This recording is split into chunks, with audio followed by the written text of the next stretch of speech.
मुझे मालूम नहीं है कि इस देशभक्त एपिसोड का ऑडियो या वीडियो ठीक आएगा या नहीं आएगा, उसके लिए मैं माफ़ी चाहूँगा। वैसे तो एक फैमिली कमिटमेंट की वजह से मैं दिल्ली से बाहर हूँ, लेकिन जिस तरीके से जो खबरें आ रही हैं सीबीएसई को लेकर, जिस तरीके से जो खुलासे हो रहे हैं सीबीएसई को लेकर, मुझसे रहा नहीं गया। और बहुत सारे आपके मेल्स भी आए हैं, स्टूडेंट्स के मेल्स भी आए हैं कि क्या हमने नीट के बारे में बात किया है, तो हम सीबीएसई के बारे में बात क्यों नहीं कर रहे हैं। वो जायज़ सवाल भी है। देशभक्त का आज का एपिसोड शायद आपको इस बात का इल्म दिलाने के लिए भी है, पेरेंट्स को खास करके, कि अभी तक जो आप सोच रहे थे कि मेरे साथ नहीं होगा, अब वो सबके साथ होगा। क्योंकि बेसिकली अब आपके बच्चे का जो फ्यूचर है, और अगर बच्चे देख रहे हैं तो वो भी समझ ले कि अब आपका जो फ्यूचर है वो एक लॉटरी तक ही सीमित रह गई है। क्योंकि आपके फ्यूचर के साथ क्या होगा, आपके पेपर के का साथ क्या होगा, आपके मेहनत से ज़्यादा लग रहा है कि अब वो लॉटरी पर डिपेंड करेगा। इसीलिए 4 lakh CBSE students as we speak उन्होंने अपने मार्कशीट के लिए स्कैंड मार्कशीट्स अपनी मंगवाई हैं, क्योंकि उनको समझ में नहीं आ रहा है कि उनके ऐसे नंबर्स कैसे आ गए। देखिए, पहले के ज़माने में ऐसा नहीं है कि स्कैम्स नहीं हुआ करते थे या गलतियां नहीं होती थी। हम लोग सबको याद है कि किस तरीके से 2G, ISRO, Dewas, CWG scam, Colgate वगैरह थी। लेकिन ये फाइनेंशियल स्कैम्स थी, और शायद एक आम आदमी को फाइनेंशियली उतना हिट भी नहीं कर पाती, लेकिन उसका फ्यूचर इस तरीके से कॉम्प्रोमाइज नहीं होता। अब जो हम करप्शन और स्कैम्स देख रहे हैं वो एकदम अलग ही लेवल का है। और मैं यहाँ पॉलिटिक्स की भी बात नहीं कर रहा हूँ, यहाँ कॉमन सेंस की बात होनी चाहिए कि किस तरीके से अब हम लोग कॉकरोच से भी बदतर हो गए। अरे, कॉकरोच के ऊपर बेगॉन स्प्रे मारेगा, कोई हिट स्प्रे मारेगा, तो कॉकरोच को समझ में तो आएगा कि मेरे एनवायरनमेंट में क्या हो रहा है। हमारे सामने यहाँ बच्चों के फ्यूचर के साथ इस तरीके से खिलवाड़ हो रहा है, और अभी भी मुझे नहीं लगता है कि लोगों को समझ में आ रहा है कि क्या हो रहा है।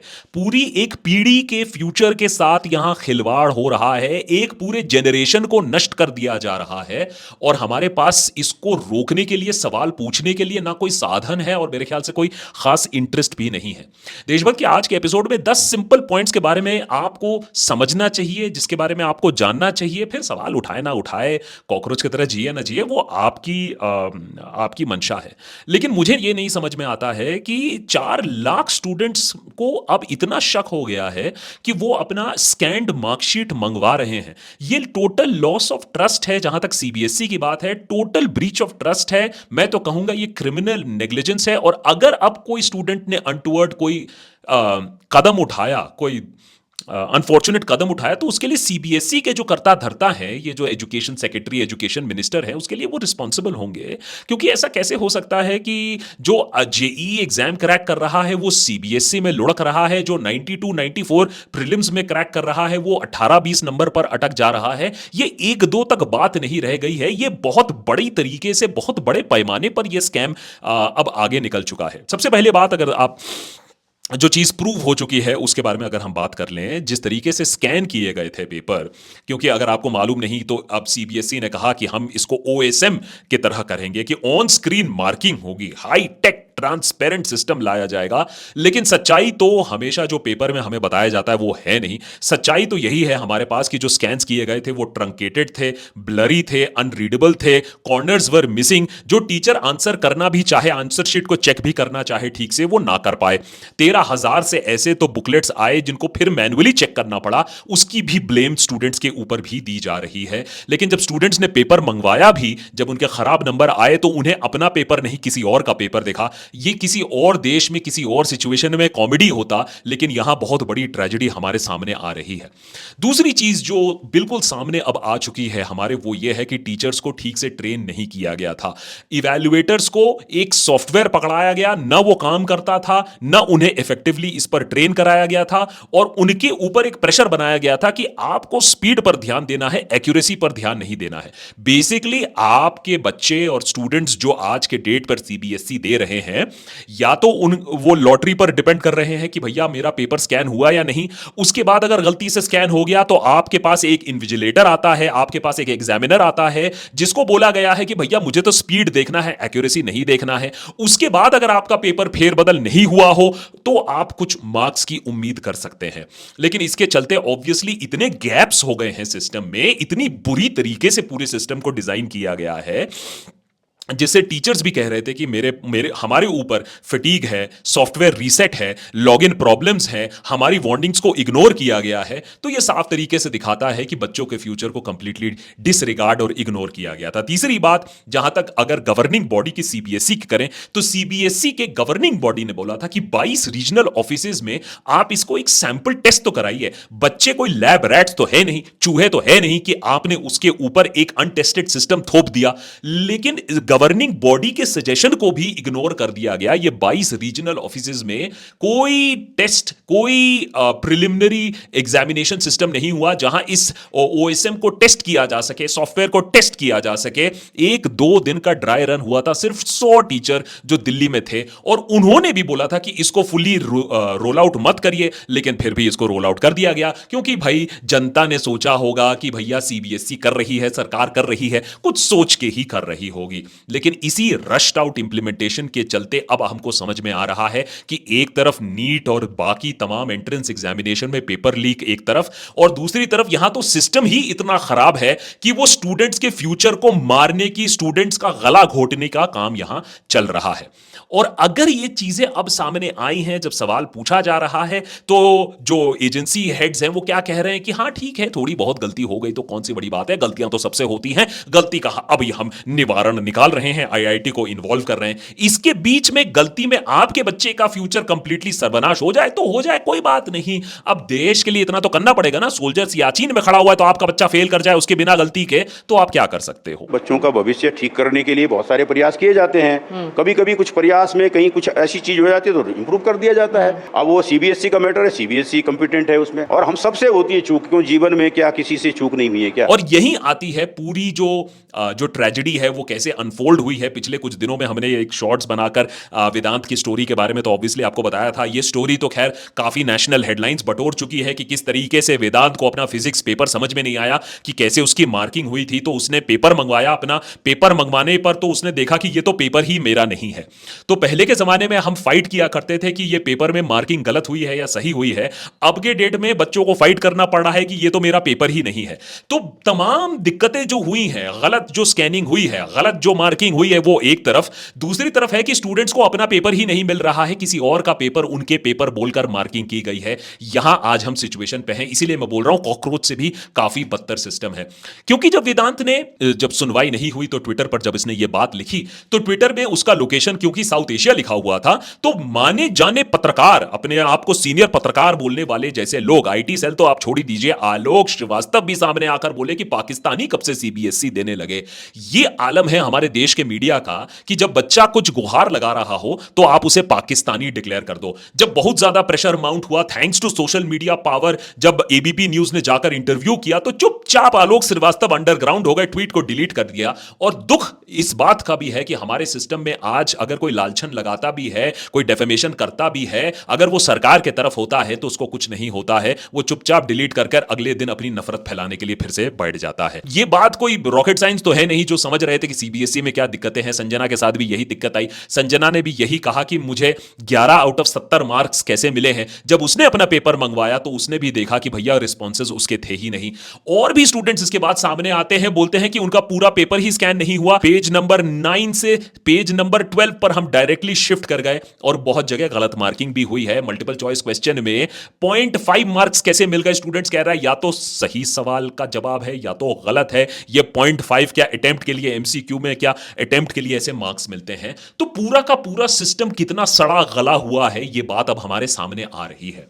इसी बात को देखते हुए राहुल गांधी ने भी अब सवाल उठाने शुरू कर दिए हैं। राहुल गांधी ने इस पर पहले भी सवाल उठाए थे और इस बार वीडियो रिलीज करके ये भी बोल रहे हैं कि ये जो कंपनी है, कोएम्प्ट जो कंपनी है जिसने ये टेस्टिंग करवाई है, जिसको ये जिम्मेदारी दी गई है, क्योंकि आजकल तो सब कुछ कॉन्ट्रैक्टर के थ्रू होता है, सरकार तो सब कुछ कॉन्ट्रैक्ट पर देती है, पता नहीं क्या बदले में मिलता है, लेकिन कोएम्प्ट को जो दिया गया था यही कंपनी थी। 2019 में ग्लोब रीना के नाम पर इन्होंने टेस्ट करवाया था, जिस टेस्ट के गलत रिजल्ट आने पर बच्चों ने सुसाइड तक किया था। लगता है सरकार को बहुत मजा आ रहा है कि बच्चे ऐसे करप्टेड सिस्टम में, ऐसे कॉम्प्रोमाइज्ड कंपनी के थ्रू टेस्ट जब देंगे तो सुसाइड करेंगे। तो राहुल गांधी का काफी सीरियस एलिगेशन लगाया गया है अब राहुल गांधी ने कोएम्प्ट पर कि ऐसे जो कंपनीज है इनका नरेंद्र मोदी सरकार के साथ क्या लेना देना है कि इनको ये कॉन्ट्रैक्ट दिया गया था, इनकी कोई ऑडिट हुई है या नहीं हुई है, इन्हीं को ऐसा हमेशा बार बार क्यों कॉन्ट्रैक्ट मिल जाता है, ये एक सवाल उठाया है। ये फ्यूचर ऑफ 1.85 मिलियन चिल्ड्रन की हम बात कर रहे हैं,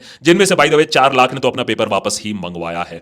तो ये सवाल बाय द वे पॉलिटिक्स का नहीं है, ये सवाल हर पेरेंट को उठाना चाहिए कि क्या तमाशा चल रहा है, कब तक हम ऐसे चुप होकर बैठेंगे। क्योंकि एक तरफ रॉटन सिस्टम है, एक तरफ रॉटन एग्जामिनेशन सिस्टम है, एक तरफ रॉटन मार्किंग सिस्टम है, एक तरफ रॉटेड स्कैनिंग सिस्टम है, और दूसरी तरफ एक 19 ईयर ओल्ड बच्चा आता है। आप सोचिए कि कोई हाई एंड हैकर भी नहीं है, निसाग्र अधिकारी जो आता है एक बच्चा ही है, आप समझ लीजिए, और वो सीबीएसई के वेबसाइट को हैक कर पाता है। पूरी तरीके से वो समझाता है कि मैं इस वेबसाइट को कैसे हैक कर पाया, क्योंकि इसमें एक मास्टर पासवर्ड है जो कि हार्ड कोडेड था, जावास्क्रिप्ट में उसको छुपाने की भी किसी ने कोशिश नहीं की थी। हार्ड कोडेड पासवर्ड वो निकाल सकता है जावास्क्रिप्ट को एग्जामिन करने के बाद, और उसके बाद ओटीपी सिस्टम भी नहीं है कि भैया कोई डबल वेरिफिकेशन हो। आप उसी जावास्क्रिप्ट को हैक करके ओटीपी भी निकाल सकते हो, सिस्टम में एक्सेस कर सकते हो, और उसके बाद इंटरनल पेजेस एक्सेस करके आप पासवर्ड चेंज कर सकते हो इन्विजिलेटर का, और स्टूडेंट्स के मार्क्स भी चेंज कर सकते हो। जब ये एलिगेशन सामने आए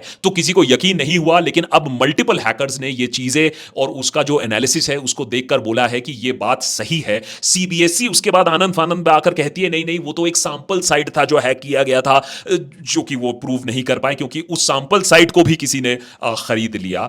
अब सीबीएसई की हम कितनी बात माने कि कोई वनरेबिलिटी है नहीं, सीबीएसई की हम कितनी बात माने कि उनका जो वेबसाइट है वो हैक प्रूफ है, जब सीबीएसई ने खुद ही अपना निकम्मापन दिखा दिया कि जब जो जो रीटेस्टिंग के लिए जो उन्होंने जो सिस्टम्स बनाए, वेबसाइट्स बनाए, वो कैसे कोलैप्स कर रहे हैं वो सबके सामने है। तो सीबीएसई का ये जो डिफेंस है कि ये एक टेस्टिंग साइट था, वो ज्यादा लोग मान नहीं रहे, क्योंकि जो रीवैल्यूएशन जो पोर्टल है वो इतनी बार क्रैश कर चुका है, वो इतनी बार गलत ग्लिचेस दिखा चुका है कि लोगों को सीबीएसई की टेस्टिंग एबिलिटी, सीबीएसई की कोडिंग एबिलिटी, सीबीएसई की कितनी हैक हो सकती है नहीं हो सकती है वो लोगों के सामने है।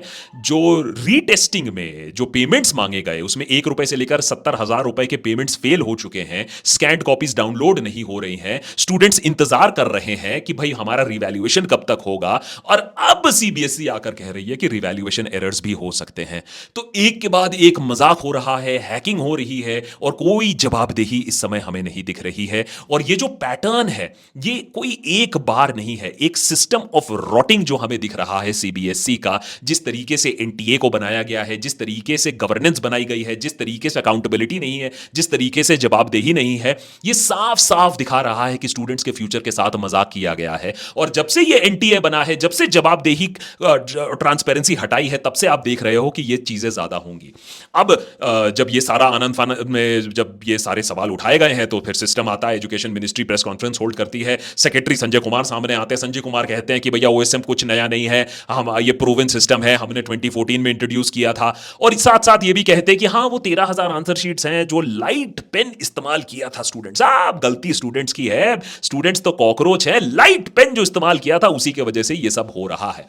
ये नहीं समझाया कि रिवैल्यूएशन डेट्स इतने बार क्यों चेंज हुआ है, ये नहीं समझाया है कि क्या वेबसाइट ही हैक हो सकता है। और अब आईआईटी मद्रास को बुलाया जा रहा है to look into all this affair. जब धर्मेंद्र प्रधान के पास और कुछ रह नहीं जाता है तो हम आईआईटी पर चले जाते हैं, जैसे आईआईटी सारे सोल्यूशन का निवारण कर देगा। वैसे में भी सुनने में आया आजकल आईआईटी में बच्चों को नौकरियां नहीं मिल रही हैं, सिचुएशन इकोनॉमी में इतनी खराब है, तो ये आईआईटी का बच्चों को पहले लगा दिया करो, ये सब कांड होने से पहले ही लगा दिया करो कि एक प्रॉपर वेबसाइट बना दे, एक हैक प्रूफ वेबसाइट बना दे, या कम से कम कोई बच्चा 19-20 साल का बच्चा उसे हैक ना कर दे। आईआईटी से यही हम उम्मीद कर सकते हैं। और प्रधानमंत्री कुछ बोले ना बोले, लेकिन ultimately the sad fact is कि आज हमारे बच्चों के फ्यूचर के साथ इस तरीके से खिलवाड़ हो रहा है कि सबूत हमारे सामने है, और तब भी लोग मानने को तैयार नहीं है कि नहीं नहीं ऐसा हो नहीं सकता है, पाकिस्तान से जरूर कुछ हो रहा हो।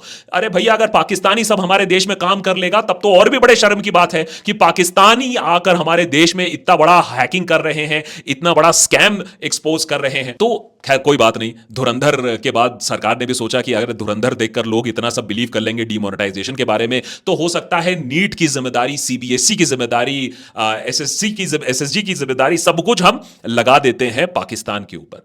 लेकिन अल्टीमेटली बहुत ही, अगर अभी भी मुझे यह बात बोलना पड़े, बात पॉलिटिक्स की अब नहीं रह गई है, बात बेसिक कॉमन सेंस की है। मैं कहूंगा कॉकरोच को भी इतना कॉमन सेंस होगा जब उसके ऊपर जहर छिड़का जा रहा है कि वो वहां से हट जाए।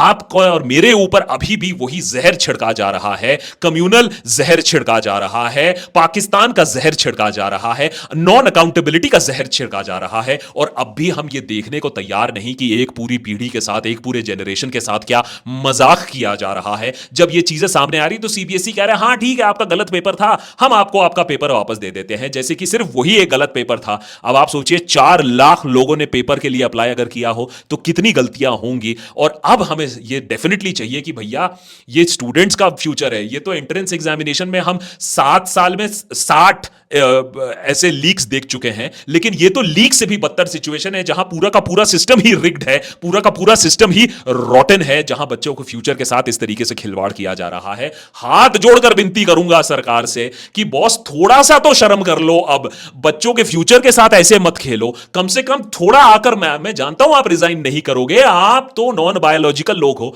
लेकिन कम से कम आकर यह बोल दो कि भैया हमसे गलती हुई है स्टूडेंट्स, हम इसको ठीक करने के लिए पूरी तैयारी कर रहे हैं, हम इसको अभी से ही ठीक करेंगे, जो सारा पेपर्स है उसको रीचेक कराएंगे, सारा सिस्टम अभी होल्ड पर डाल देंगे। कम से कम इतना तो कर दो, इतनी तो आंखों में शर्म रखो। इतने सालों से मैं एपिसोड्स बनाते आया हूं, लेकिन इतना शायद मैं डिस्टर्ब्ड और शॉक्ड नहीं हूंगा कि किस तरीके से हमारे पूरे अगली पीढ़ी को मारने की तैयारी यहां चल रही है। और अब भी पेरेंट्स इसको डिफेंड करेंगे, अब भी गोदी मीडिया इसको डिफेंड करेगी, पाकिस्तान खींचने की कोशिश करेगी। माने इससे ज्यादा शर्म की बात नहीं हो सकती है। कॉकरोच से भी बदतर हम बन चुके हैं।